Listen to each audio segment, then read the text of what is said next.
Hello. Those of you who watch my channel know I do a lot of modification of tools to make them smaller to fit tic-tac boxes, Altoids tins, wear them on my keychain, stuff like that. I wanted to talk about some of the different possibilities and some of the problems with doing this. For one thing, when you're going to pack an Altoids tin, you want all the products to run horizontally or vertically to maximize your space. Some tools, for instance, this guy, it will sort of fit diagonally, but that's a huge waste of space compared to packing everything horizontally or packing everything vertically. I may be able to shave this down, make it fit. This is a flipper knife made by Senran Mu. Other people have said, what about vice grips? Can you get a 4-inch vice grips in? No, you can't. You can't do it diagonally. This little pair of pliers. The problem is that if you cut it off, yes, you can make it fit, but then you're going to have to work with it using only 2 fingers. I mean, as is, you can't even get a full hand grip on these. You can only get 3 fingers, which is pretty good. But can you imagine if you had to work with it like this with only 1 finger? That hugely compromises the tool, unfortunately. Here's an interesting one, a Pocketwrench 2. Won't fit this way. Almost fits this way. In fact, if you squish the tin, you can kind of make it fit diagonally, top to bottom, front to back. The tin is a little bit warped in order to do this, but I think this one may be a good candidate for cutting it down. And in addition to making it fit, it'll also become an open design, so I can attack bolts and screws, bolts and nuts from the side rather than having to go over the top. One of the readers of my channel actually suggested that, but trust me, every tool I own, I think about how could I modify it to fit in the tin. But I wanted to get it on camera before I do that. So it looks like if I cut it at the black marks I've put on with a Sharpie pen, it'll sort of hug the edge of the tin nicely, and it'll still have full functionality in terms of being able to address the largest size nut that it currently can.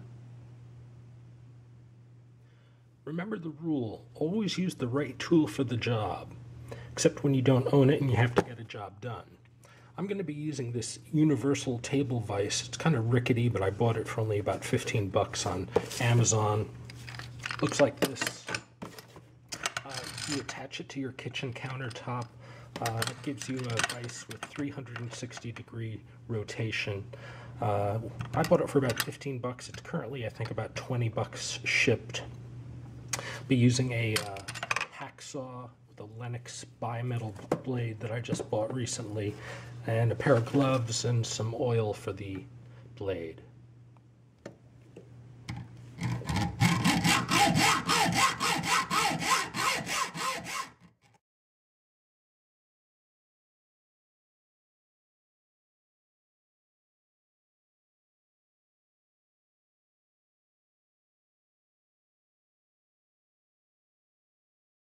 TruthAndTattoos said, what about the Pocketwrench 2? Could you cut that down?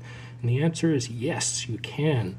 I took a really good hacksaw. In fact, I had to go through two blades to do it. But I've now cut it so it fits the tin.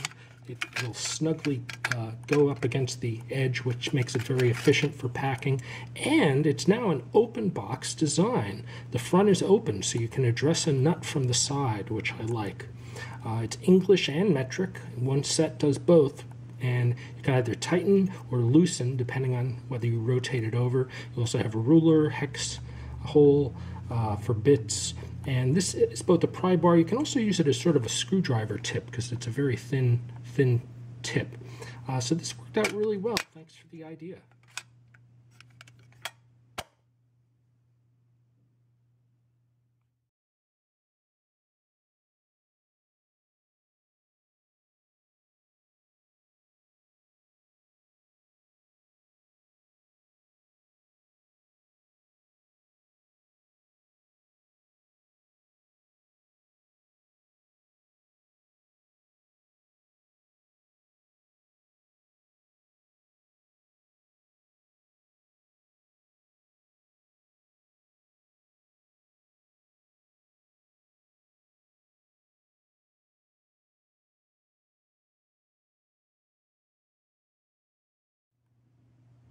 My application for it is for an Altoids tin. I'm designing a little sort of toolbox out of an Altoids tin, but obviously it could also be carried on a keychain with something like a split ring or some sort of a clip mechanism.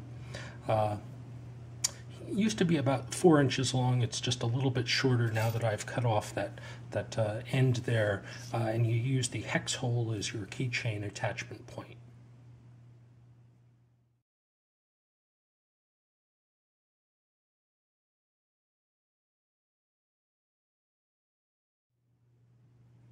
So it worked out really well. I'd say it was a success. Time to celebrate.